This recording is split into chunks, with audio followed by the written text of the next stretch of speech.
Okay, for starters, Monica, I'm sorry that this is the jankiest setup ever, but this is what we're doing. Okay, so this is just a super quick overview of some of the racism that is present in medicine. Um, so, especially in terms of, black people, this really started during slavery,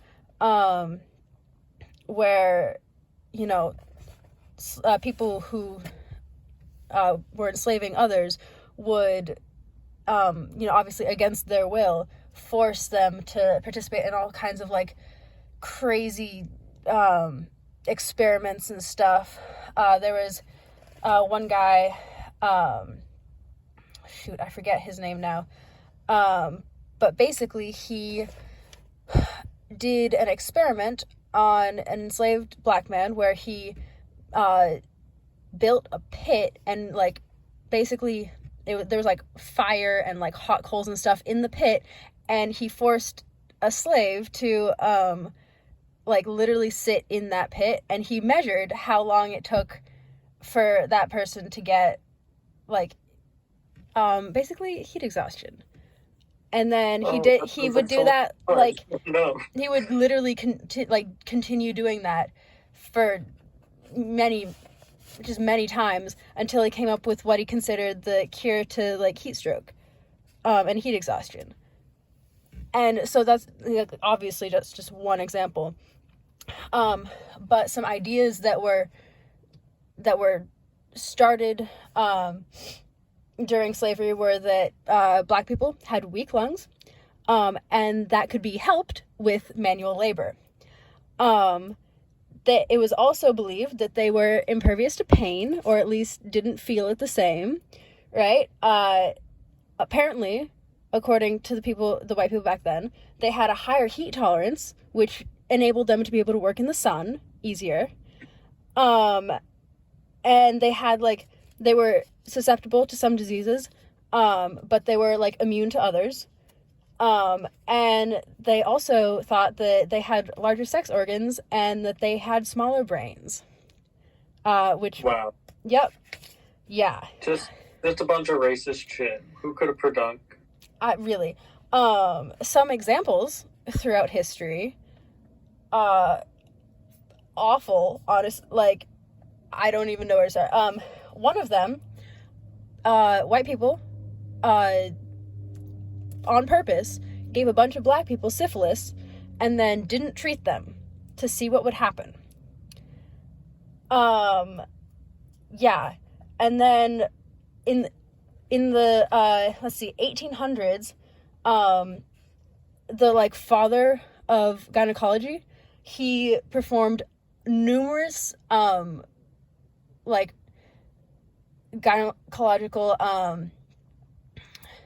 surgeries on black women without any kind of anesthesia or pain medication or anything.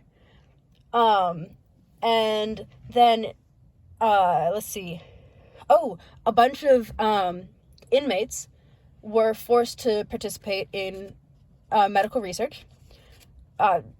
They had no say in that. They were forced to do it. And then as late as the 1990s, right? There were experiments being done on black and Latinx boys in psychiatric hospitals without their consent. Which sounds like some fucked up shit. Pretty much, yeah. And then Samuel Cartwright, who was apparently a physician, although dubious considering what he wrote a book, and in that book he listed, all the ways in which black people are different from white people, and in that book it included, weaker lungs, less sensitive to pain, all sorts of stuff like that.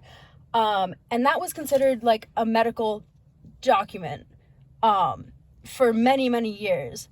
So much so that in 2000, there was a study done, and 74% of white people who came in to the hospital with fractures got pain medications, whereas only 50% of black people who came in with fractures, the same ones, got pain medication. And then in 2013, there's a study that showed that Black and Latinx people were like consistently given less pain medication as opposed to white people for, pretty much everything. And then in 2016, this is the real kicker here. A study of medical, basically med students and residents, showed that half of them, or at least very many of them, believed that Black people aged slower than white people. They believed that Black people's blood coagulated differently than white people's. That's false. That's not right. They believe that Black people have thicker skin than white people. They believed that they have less efficient respiratory systems. What does that go back to? It couldn't be that their lungs are weaker. That couldn't be where they got that idea from, slavery. Not at all. Yeah. From Also, they thought that Black people were more fertile than white people, which goes back to the idea that they have larger sex organs and are more promiscuous.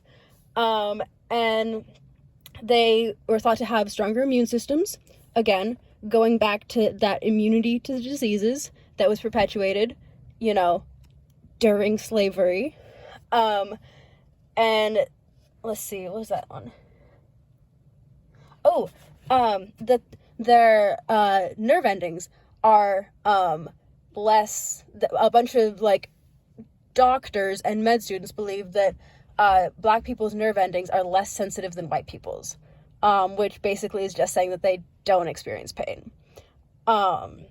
So like it's so clear to see how these ideas that were just completely false at the time, still are, but that, were perpetuated during racism, during it's like slavery, are still coming back to bite us now.